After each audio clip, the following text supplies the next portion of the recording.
time, a little bit of time to get the job done, but it's time for us to raise again. And if people here can keep the secrets sacred, then things will be revealed to them.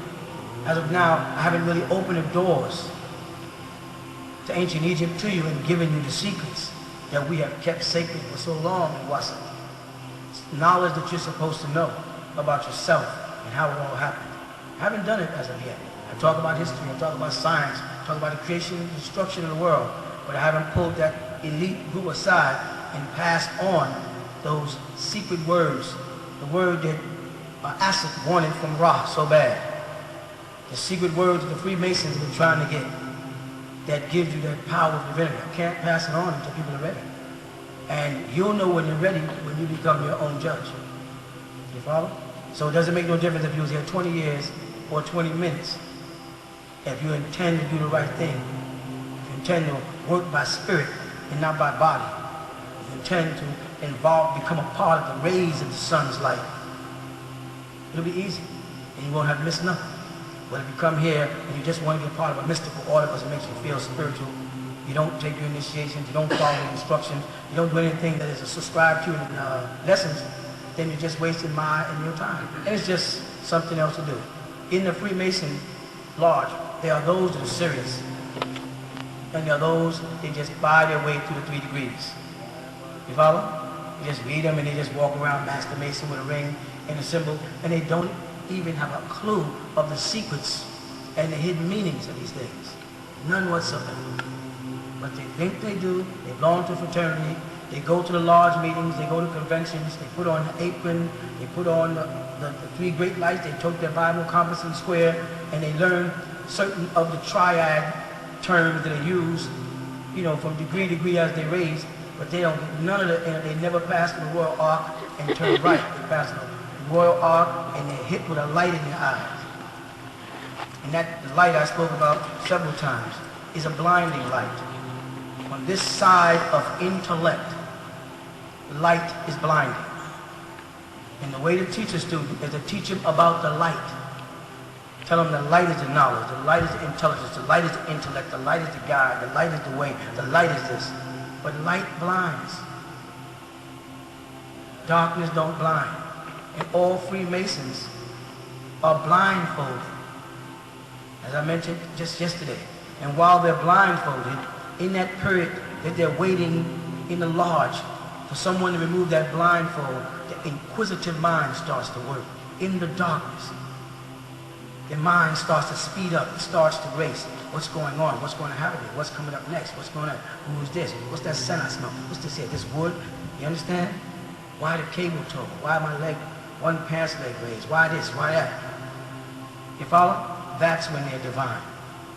Once they remove the blindfold, then they're blind. When you hit them with the light of Freemasonry and start giving them the principles of Freemasonry, and they start giving them the tools of Freemasonry, and they put the Bible in their hand, and they point down on the altar, and they open the Bible, and there they put a compass and a square. And they look down and say, these are the 3 great lights. And they look down at them. When in actuality, 3 candles are surrounding the altar, and those are the real 3 great lights. When they have the person look down, they point down, he looks down, looking away from the 3 candles that represent the 3 suns, they know right then that he is blinded by the light. And that light is the compass and the square, and how they will build this Bible around him and reshape him from a God into a mere man. You understand?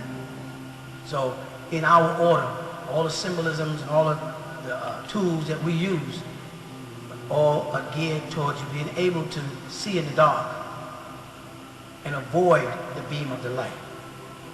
You understand? Yes? How do you know once you reach that point of enlightenment, then what? See? See the word? See the word? Enlightenment? I'm just saying, see how they did it? I'll tell you when. When you get to the point in the enlightenment that in all that you read and all that you study, you still feel there is a, what's the word? Say it again. A void. And what follows void in the Bible? Void and darkness. Once you finish all the studies and all the religious dogma and all the arguments of who was here first and who's the greatest and genetic this and science this, and then you still are hungry for something. You follow? And that is the spiritual journey from void into darkness. And in darkness is tranquility. But they've taught you the prince of darkness, the devil, is evil. You see the reverse? And the light is right. The warmth, bathe in the light. In ancient Egypt, what they had was the three sons that you know as what? Shemesh, Utu, and Asu.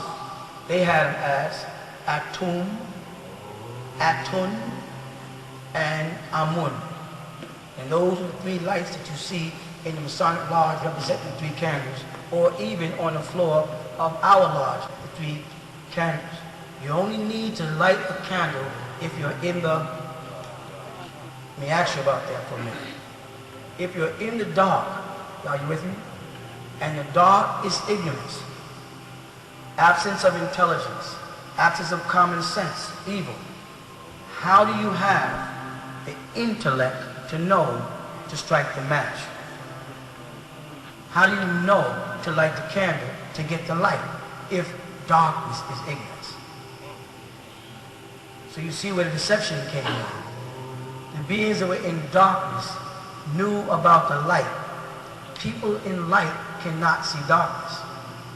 While you're on earth and you look through the day, you know there's light, but right outside the earth's atmosphere, you know there's darkness.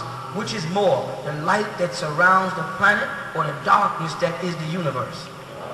So which one would be more likely where the Supreme would dwell? In that light that is contained and restrained within an atmosphere based on reflection, or in a boundless universe?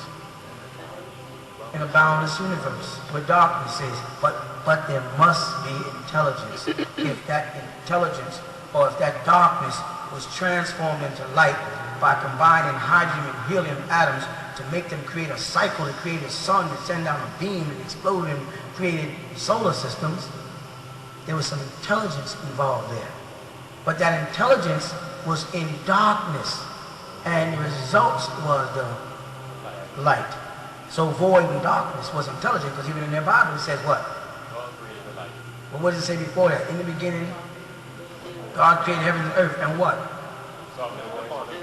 And void and darkness upon the face of the deep. And the Spirit of God moved upon the surface of the water. Start again.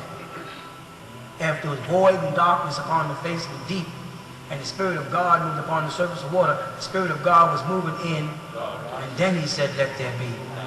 And that's when he starts the chain reaction of consideration. You know what I mean by that? God created and then had to stop to see whether it would be good. He looked and said, and he saw that it was good. So when things got into light, it did not necessarily mean that they were good, because God created these lights and then said he saw that the light that he created was, so the light was not necessarily good. And that's why in Islam they had Nur and Nar, and Nur represented the light and Nar represented the fire, and therefore that light was not necessarily good. It was always, as I said years ago, independence of how one uses it. You can strike a match to light a candle to guide, or you can strike a match to burn down a house and kill everyone. There is temperament in light. There's no temperament in darkness where there is no attempt. Because in darkness, your only fear is tripping over something you don't know is there. So if you hold still and hold your peace in darkness, divine manifests. But where there's light, there's doubt. Yeah? You'll know because your mind will reach a point where you start to say to yourself, there is more to know. There is more to know. And that hunger will cause the divine in you to come forward if you discipline yourself. You hear me? And there is more to know. And it's not out of reach. It's out of trust. I can't pass the secrets on to you people until I know you're ready for them. They've been protected for thousands of years.